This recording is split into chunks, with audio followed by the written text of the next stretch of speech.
Hello, it's time.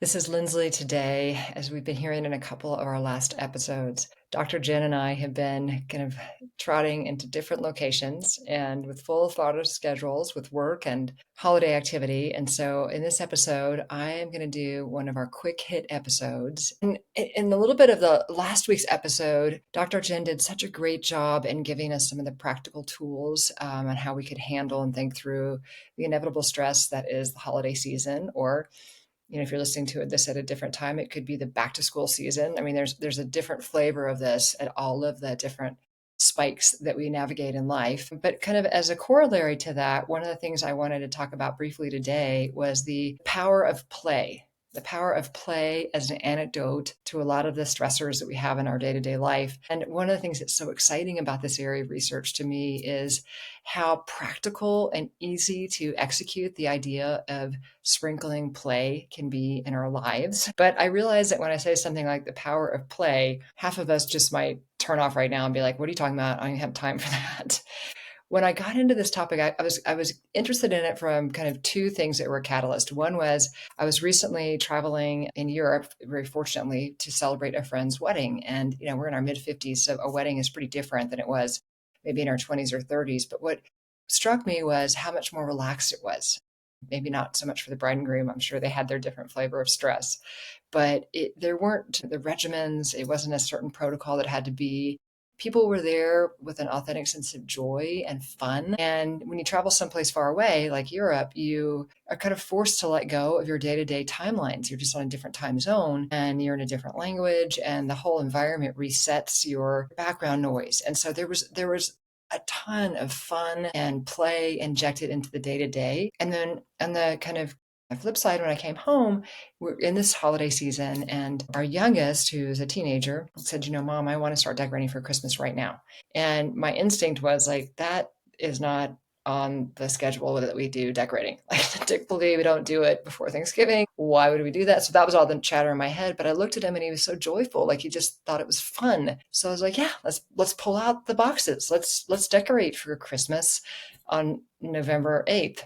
It's like, what? But it was fun and it was playful, and it wasn't the marching chore of we go from Halloween to Thanksgiving to the holiday season to, put this up, take it down. It was really just from this raw sense of play and fun that was motivating him. So I had done some of this research in prior context a year or so ago, and I pulled it back out and refreshed it and was reminded that there is all the data we need, all the science-backed rationale to carve out the time around the importance of and the power of play as adults. So I wanted to do a quick episode on that, as permission or an invitation, or however it is that it needs to land with midlife women who are toggling, the end of the year business deliverables and everything that comes with family holiday traditions. And most midlife women are architecting those experiences, and it's the travel and the meals and the logistics and all the stuff. I wanted to make sure that we took a moment to find the fun and the play. So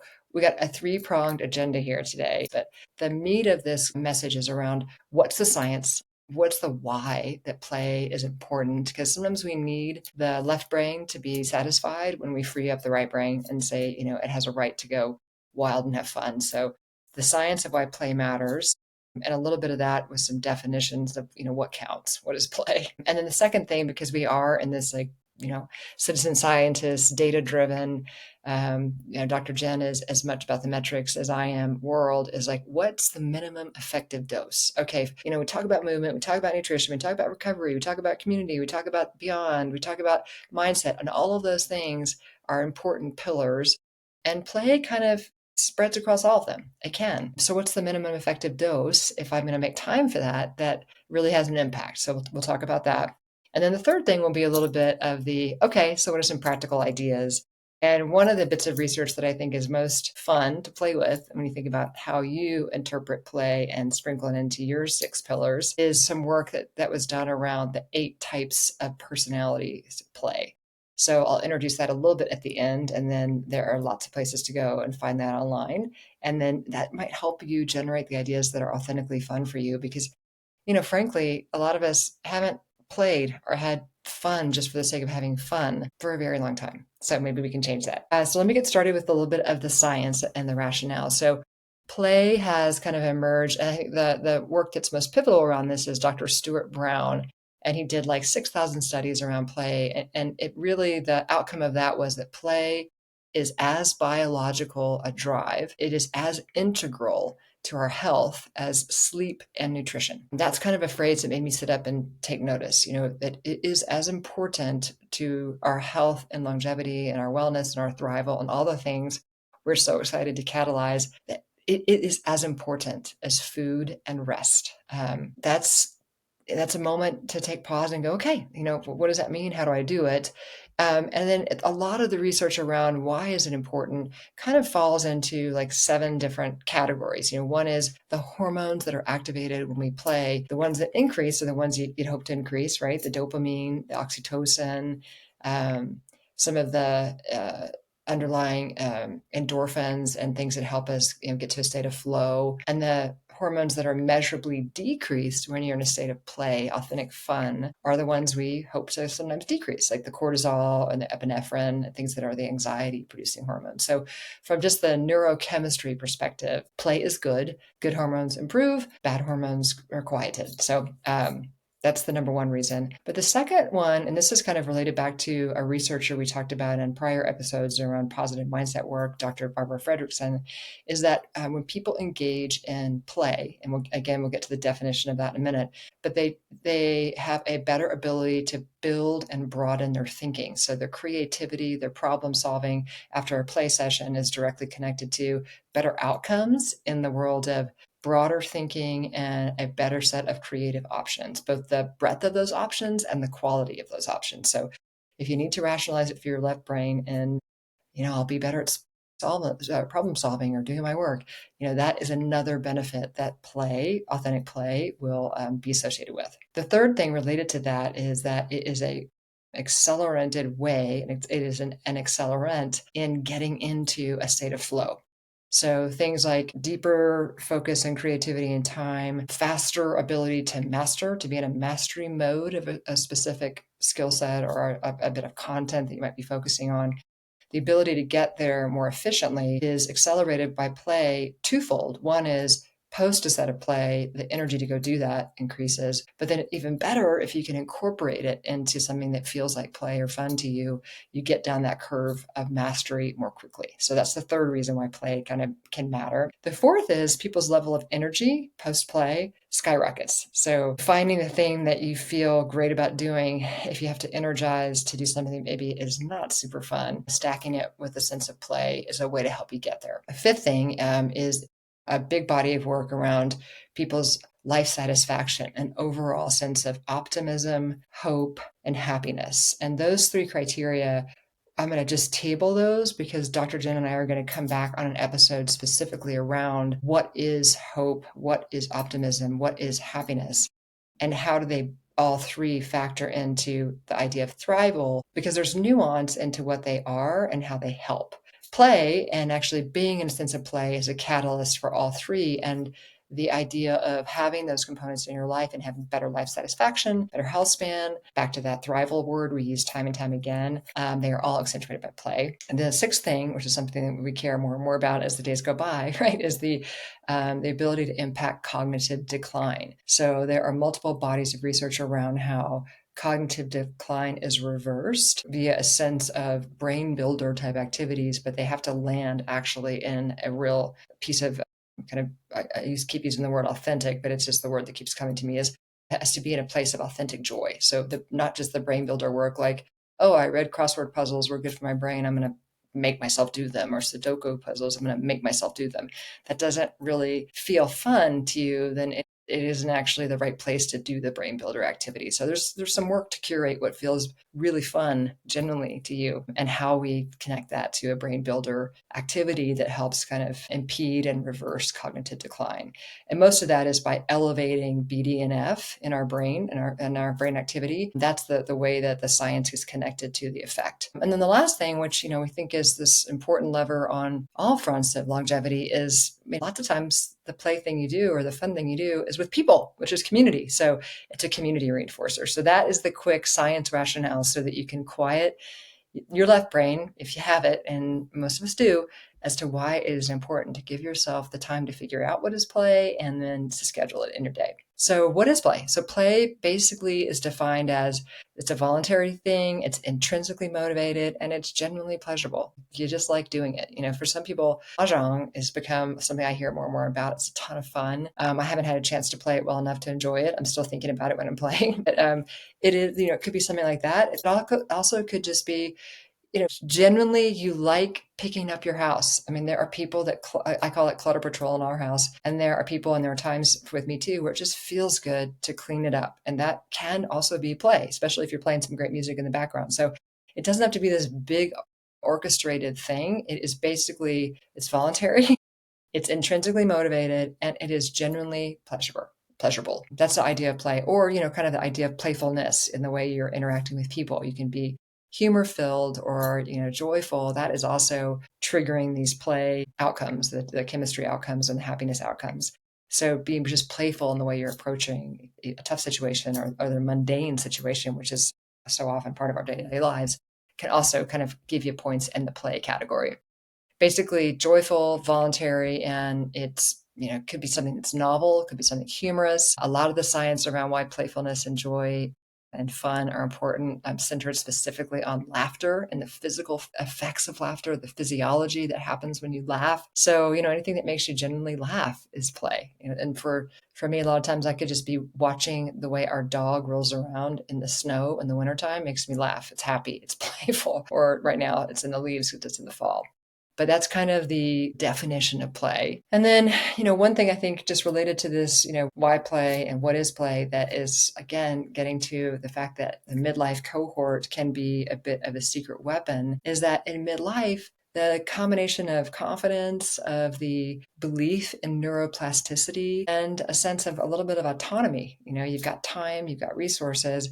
It can be a play accelerant. So, maybe when we were little, we didn't understand that there were time constraints, or we didn't understand there were financial constraints. But then we got into some of our decades where we felt those quite clearly. In midlife, we can kind of shed a little bit of that and just have the confidence to have fun and play because we enjoy it. So midlife can also be this like secret weapon time period where you get back in touch with a sense of play and a sense of fun because of the decades that we're in. That's kind of the why of play. If we want to then think about, well, okay, I buy into the why, how much do I need to do it? Like, are we talking about like playing games for 2 hours a night? Because I don't have that kind of time. So it's not that it has to be something that's super time consuming, but there can be a minimum dose. Dr. Jen and I talk about the minimum effective dose when we think about movement, or we think about how much protein you need or how much sleep you need. The same opportunity exists in the world of play and fun. So if you think about it from a daily basis, and the research, it's kind of going to be like this bell curve, but it ends up sort of centering around 5 to 20 minutes. So, I mean, we can all figure out 5 minutes of play. I know we can. And, this podcast doesn't count because this is not you laughing and having fun. You got to kind of get engaged and be energized. It's not watching TV. It's not scrolling through funny memes. It's more engaging and interactive. And so 5 to 20 minutes of play a day is the minimum effective dose. And, I guess the caveat to my comment about memes or TV is if you're genuinely like laughing out loud at something because it's so funny, or, could be a comedy that just making you laugh out loud. That does have the same effect that you're looking for from the neurochemistry. So it's not that you can't sit around and be entertained by something on your screen. It's just that it needs to generate a physical reaction and laughter to kind of get in that 5 to 20 minute dose categorization. But there's a lot of stuff that falls in that category. It could be spontaneous doodling. It could be dancing around your kitchen when you're doing dishes. It could be laughing with a friend on the phone. It could be sending your friend a message that makes you laugh because you know that she's going to laugh when she gets it.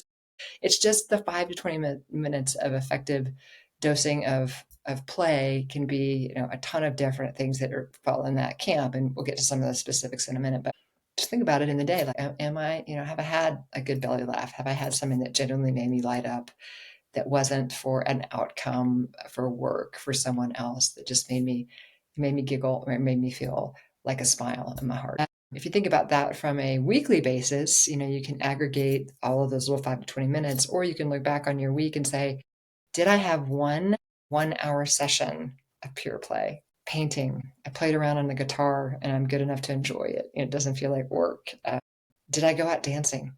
Recently, my husband and I had a chance to dance at the wedding. We had a chance to dance at his birthday celebration.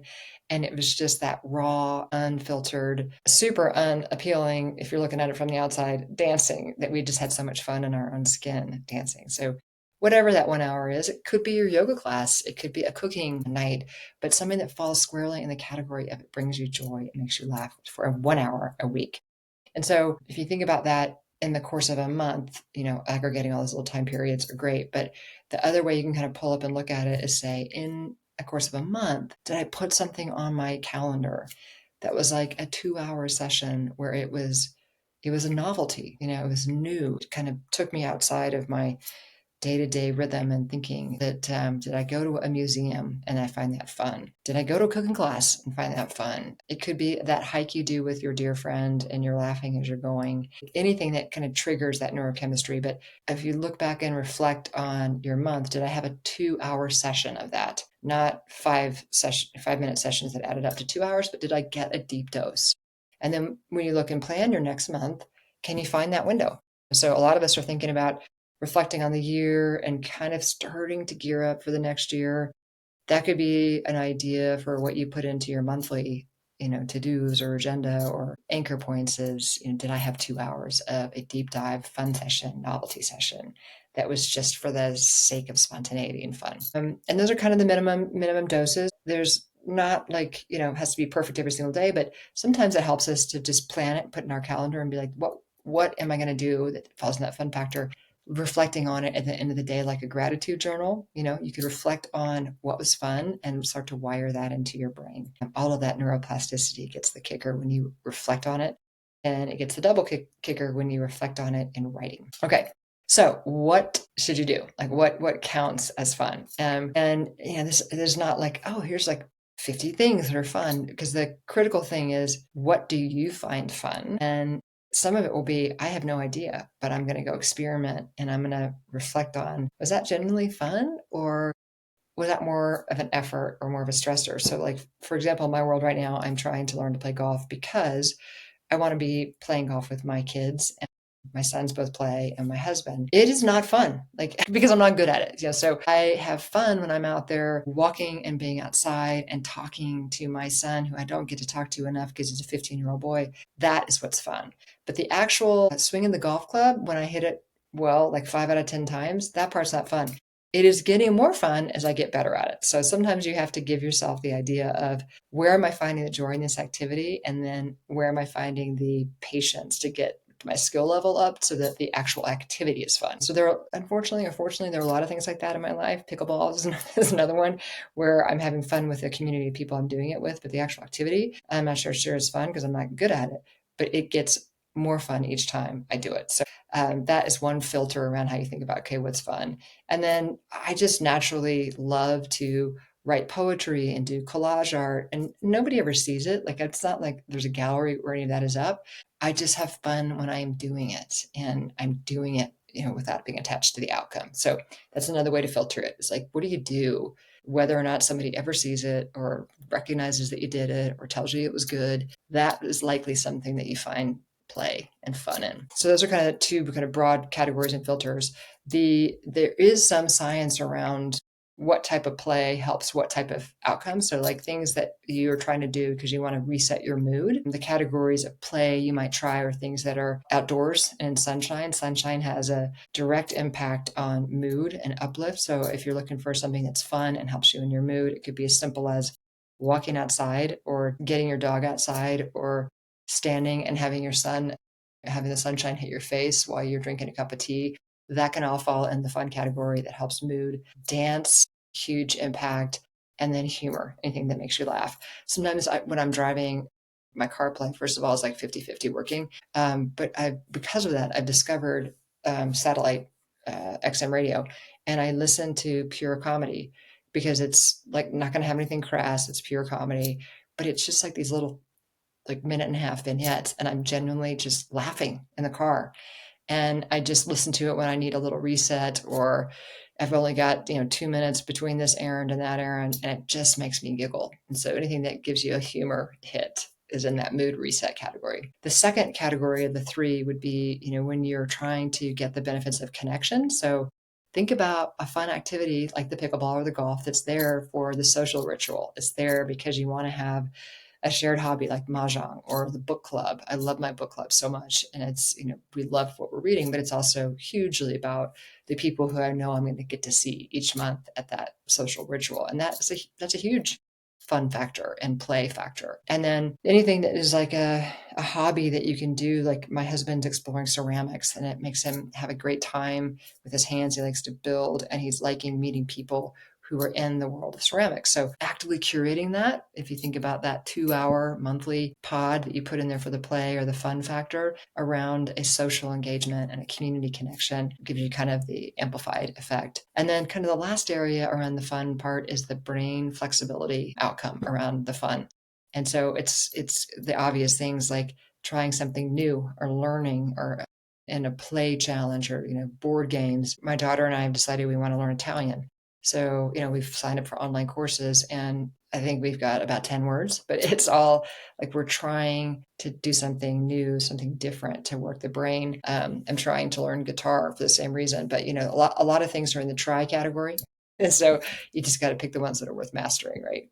But those are all about the brain flexibility. If you think about what you're if you need from your left brain perspective to kind of frame the outcomes more broadly than that, like, okay, neuroplasticity, kind of 5 of these things: neuroplasticity, stress and managing your stress, hormonal health, cognitive, longevity, and then social lifespan, health span. You can put the play categories and the activities in those buckets as well and feel like your left brain is being assuaged by knowing there's research around each one of those buckets. So like in the neuroplasticity category, anything that's new, it's novel, or anything that's super joyful, it helps you do rewiring. It stimulates the new neural pathways and releases that BDNF chemical that helps rewire and then set those new pathways. So new and joyful hit on the neuroplasticity accelerant. And that could be, anything: dance, travel, experimenting with art, improv, anything where you're learning. So, if you're trying to be kind of actively curating it, you're like, I want to work the neuroplasticity outcome of play,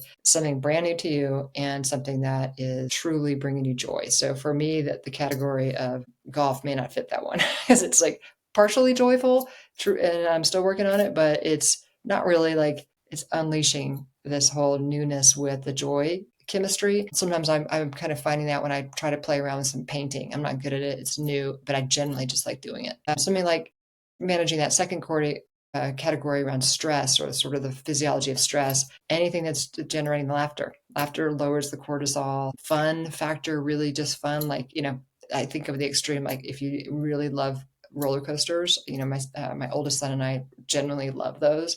They are so fun, but my husband and one of our other kiddos doesn't really like them. That's not going to do it. So for me, the roller coaster would be super fun. I'm laughing, I'm having a great time. The cortisol comes down, blood pressure actually comes down, inflammation markers come down. So if you're trying to reduce your stress, think about what makes me genuinely laugh and feels authentically fun, really fun. And the third one around hormonal health is like, what's going to boost my oxytocin, dopamine? A lot of that can come into play when you're trying to buffer the perimenopause and menopause stress. And those can be much more about the things like the hugs and the social settings that bring oxytocin down, any kind of shared joy with your friends. We did a fun podcast with Ashley Gould and her business and her podcast On the Table, where she talked about the art of gathering and bringing people together with a fun, curated set of questions as well as easy meals. That's a great one for managing some of that hormonal health. On the fourth one, on the cognitive longevity, anything that kind of sits in the camp of it's a lifelong, playful activity that you can do. It's novelty, things like games and puzzles if you genuinely enjoy the game and the puzzle, learning new dance routines. So a lot of the research around dance and how, because it's unexpected in what your brain is actually going to do, your brain is kind of building new pathways and rebuilding any kind of cognitive erosion.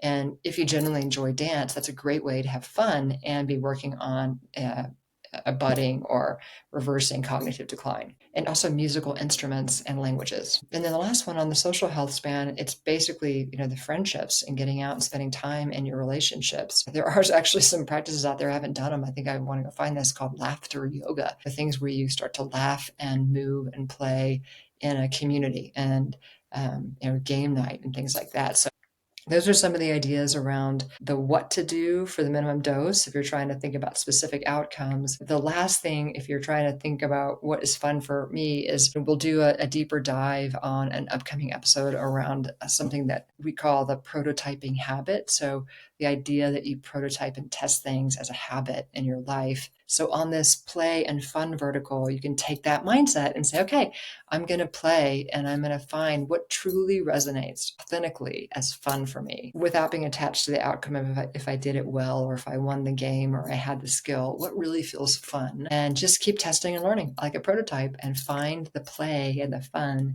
that sits right with you and generates that laughter, and know that you're doing it and it has a research-backed positive outcome on your happiness right now and your thrival right now and for the long haul. So the last part of that I'll just mention, because if you get curious and excited about it, is this research around your play type. If you're like, I don't even know what I think is fun. Believe me, I think that's a real question. Like, a lot of people, when you ask them what is genuinely fun for you, like, what are you doing just for the fun? Not because you're multitasking and doing this to get that and this, but what is actually just fun? It's kind of hard to come up with. Even if you try to remember what you liked when you were 8 or 9 years old, you're like, yeah, I used to like to draw with crayons, but I'm not sure that means I want to be a painter. So how do I figure out that type of fun? The researcher I mentioned earlier, Dr. Stuart Brown, he did a bunch of deep dive archetypes of play around those 6,000 studies, and there were 8 types of play personalities. I'll read them quickly just so you've got it in your mind, but you can go research that, and then you can reflect on the questions that he offers up to help you sort of ascertain which one of these play personalities you might be. And many of us are blends of them, but there are 8 that were identified. One is called the Joker. That's around silliness and laughter and, being the person who causes that as well as the person who enjoys that. The second is the kinesthete, who loves to move their body and is always on the go. Yeah, for me, I think I'm a lot of this one, which I feel best when I'm in movement. I love to dance. I like to be in movement. So if I wasn't making you sick right now with motion sickness, I would prefer to be doing this podcast in movement. So that, if that feels familiar to you, that might be your play type. A third is the explorer. So that's all about seeking out really new experiences and adventure. Like, you want to be in the new environment. And so again, you can be a mix of these people. The fourth is the competitor. So you like to play games and win. For me personally, I'm not this. Like, I actually don't like beating someone else, which makes it pretty hard for my play partner. My husband, he's a huge competitor. He has a ton of fun. He likes to go out and play games and win games or lose games. But there's something in my psychology that I actually don't like it. I like to just be individually out doing something. So I don't find it fun if it's about winning. I find it fun if it's about the group playing together. So that's a nuance that you might be able to feel in yourself. The director is the fifth type, is the person who likes to organize and orchestrate fun for other people. So if you're the one who always wants to throw the dinner party, or, get everybody together at the right evening out, and that might be part of the fun for you, is actually organizing it and getting that experience in place. The sixth is the creator or the artist, so the songwriter, the painter, the poet. If you like to make things, build things, even if you're more of a person who likes to build things in your home, that might be in the creator or the artist. The seventh was kind of interesting, and I think I've become this person a little bit because I've fallen in love with stickers and fun socks. And so this is the collector, the person who likes to collect things and look at them, and they kind of in their day-to-day world and brings them joy. Some of the examples are people who collect things that probably have big budgets, like, wine, or collector cars. But I like stickers, so it's a little more easy on my budget. And then the last one is the storyteller. So you might be somebody who derives real joy from being able to entertain and tell stories and bring the color and the humor to the mundane. So those are the 8 kind of play personalities, and those in and of themselves could be fun to play around and prototype with. So with that, an invitation from Dr. Jen and I to remember that play is important. It's powerful. It's on offer, and it is a little bit of a birthright. So if you can think about Play is not just for kids, it's for how an adult recharges. It's not frivolous. It's part of your functional longevity work plan. Think of it like the joy of ROI. The science is clear. Women who protect joy and protect play, protect their health. Go out and play. Thank you so much for spending your time with us here today. If you liked what you heard and you got some tips on how to live better right now and for the long haul, please help us reach more midlife women. Please share and rate and like this show. And we can't wait to continue the dialogue with you on our next episode. Until then, thank you. It's time.